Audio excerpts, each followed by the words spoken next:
반갑습니다. 이번 시간에는 고려가요 중에서 3호곡이라는 노래를 먼저 알아보고 가려고 해요. 앞 시간에 향가 그리고 제 막내가에 대한 이야기를 쭉 해왔단 말이죠.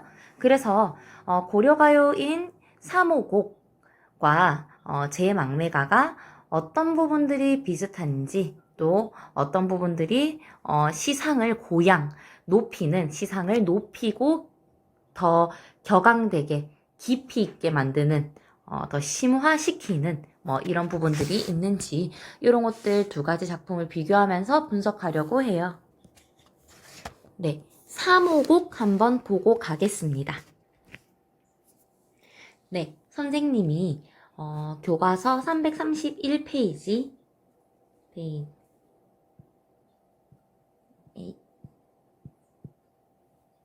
페이지 331.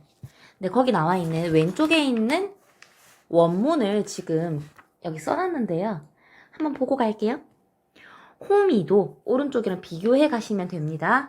호미도 날희연 말하난 호미도 날이 건나는 이라고 하면서 요 날 옆에 칼도자가 쓰였어요. 그죠? 칼도자가 쓰여 있다. 얘도 칼날 할 때 그 날, 이것만은 그러니까 이 호미도 날이다.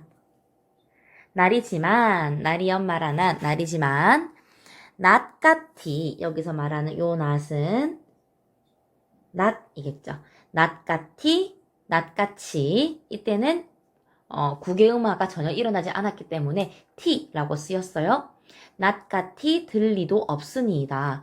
호미가 날이긴 날인데 호미도 날붙이이지만 낫이 더 많이 더 이렇게 예리하게 든다 라는 이야기죠.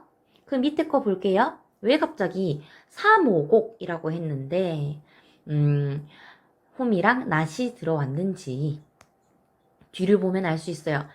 아버님도 어신 말하난 말하난 뭐뭐뭐 말하난 하는 거 보니까 얘도 그렇고 전부 다 뭐뭐뭐 지만은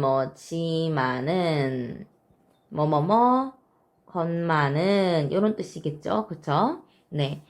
아버지도 어버이이신 말하난 어버이이시 건만은 이렇게 되는 거죠. 네, 아버지도 어버이다. 아버지도 부모님이다. 하고 위덩더동성이라고 이야기합니다. 요거는 흥을 돋우기 위한 구예요. 밑에 적혀 있는 것처럼 조흥구다. 별말 아니고요. 흥을 만드는 구이다. 그래서 조흥구라고 하는 겁니다.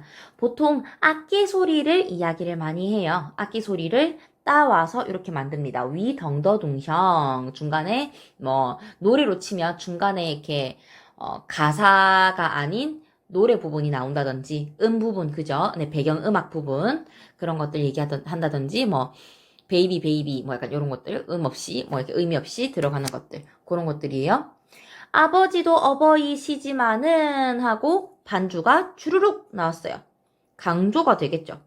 어마님 같이 괴실이 없애라. 괴다라는 거는 사랑하라는 뜻이에요. 괴다. 사랑하다, 괴다. 그러면 이거를 해석해 볼게요. 어머님 같이 사랑하실이 없애라, 없을 것이다, 없어라 라는 얘기가 되겠죠? 그 다음에 아소님하 아이고 님이시여 님이시여 라고 하는 거예요. 님이시여 어머님 같이 괴실이 없애라 하고 반복이 일어나고 있습니다. 반복. 자, 이때 이야기를 하는 거는요. 소님하, 아이고, 님하라고 하는데 요 님 뒤에 하는요. 님, 랑 똑같은 거예요. 부르는 거. 호격, 조사. 근데 얘가 다른 아가 아니라 하라고 썼다는 거는 높임의 뜻을 가지고 있다라는 거예요. 소님하, 님이시여 라는 이야기예요.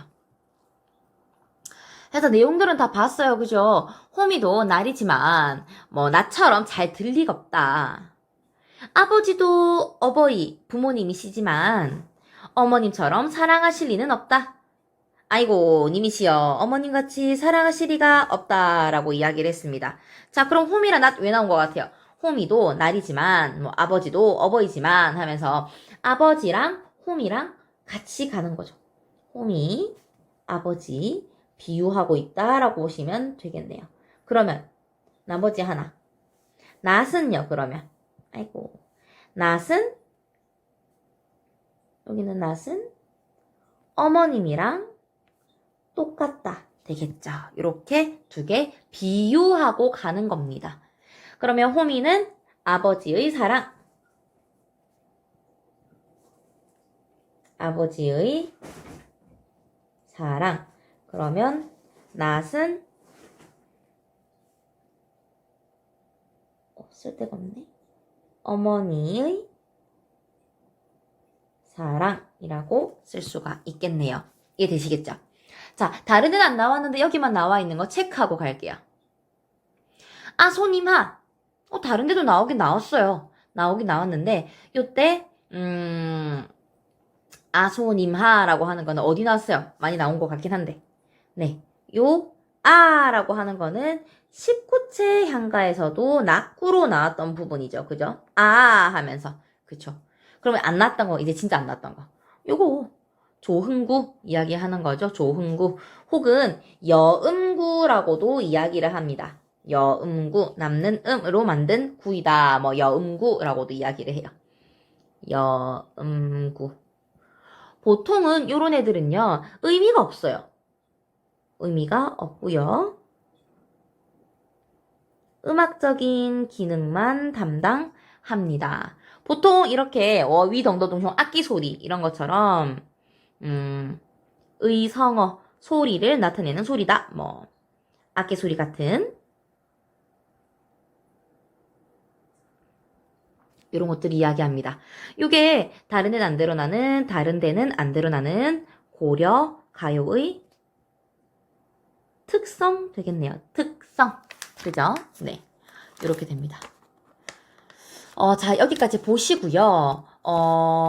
고려 가요의 형식을 한번 비교해 봤으면 좋겠어요. 고려 가요가요. 1절, 2절, 3절, 4절 같은 이런 것들이 나온단 말이에요. 고려 가요는 연이 나뉩니다. 1절, 2절. 그런 것들을 연으로 쪼개지는 문체이다 라고 해서 분연체라고 합니다. 연이 잘려요. 그러니까 여음구 같은 이런 것들이 중간중간에 들어가면서 반복적으로 나타나면서 앞에 있는 그 여음구 앞에 있는 거랑 그 뒤에 있는 것들이 좀 비슷한 느낌으로 가게 돼요. 토막으로 나뉘게 된다라는 거죠. 토막으로 나뉩니다. 이렇게 음을 각각 후렴구를 만들어가지고 조흥구로, 그쵸, 조흥구로, 여음구로, 후렴구를 만들어서, 불렀던 사람들은 누구냐? 고려 가요니까, 당연히, 고려시대 사람들이 불렀겠죠. 근데 요게요, 계속해서 입에서 입으로 구전이 되어 왔어요. 전해져 왔다라는 거죠. 글자가 있으면 글자로 할 텐데, 신라 향가처럼, 그죠? 근데 구전되어 왔다라는 거예요. 입에서 입으로. 어떤 사람들이 입에서 입으로 전해줄까요? 그렇죠. 평민들이 많이 불렀습니다. 이렇게 하다 보니까 고려 가요가요, 좀, 진짜 농민들의, 아니면 진짜 시민들의, 국민들의 실생활적인 이야기들이 많이 나와요. 실생활. 그리고 그러다 보니까 삶, 생활, 직업 같은 거 있죠. 농업, 상어, 뭐 이런 것들. 그 다음에 또 사랑. 빠질 수 없죠? 사랑에 대한 이야기들이 나오게 됩니다. 이 애들이 입에서 입으로 내려오다가 한글, 즉 훈민정음이 창제되고 나서 이제 수록되기 시작해요. 어떻게? 궁중에서도 많이 이렇게 너무 힙한 이런 노래들은 궁중에서도 불러지게 됐었거든요. 그러다 보니까 궁중에서 부른 노래들 사이에 수용되어가지고 그 안에 섞여서 기록이 되게 됐어요. 어떤 책에서? 이건 참고로 알아두시면 될 것 같아요. 악장 가사, 그 다음에 악학 괴범, 그 다음에 시용 향악보. 오케이. 요런 것들. 대체로 후렴구가 들어가고요. 반복되는 이런 노래들, 이제 정말로 이렇게 민요처럼 불러지고요. 그 다음에, 계속해서 연들이 구분되고요. 요런 것들이 고려 가요의 특징이지 않을까 하고, 정리가 됩니다. 해서 고려가요의 대표적인 작품 중에 요 사모곡이라는 노래를 봤어요. 우리가 지금 해설을 하면서 알게 됐던 것처럼 어머님같이 나를 사랑하시는 사람이 없다 라고 한다는 것은 엄마를 생각하는 노래이다 라고 보실 수가 있겠네요. 여기까지 보시고요. 특히나 이런 두 형식 중에서 향가, 신라시대가 더 앞시대죠. 향가에서 넘어온 부분들은 어떤 것들이 있는지, 그리고 향가랑 이 고려 가요 중에서 비슷한 부분들이 어떻게 있는지를 찾아보시면서 4번에 1번과 2번을 정리해 보겠습니다. 고생하셨습니다. 바로 학습활동 시작하겠습니다.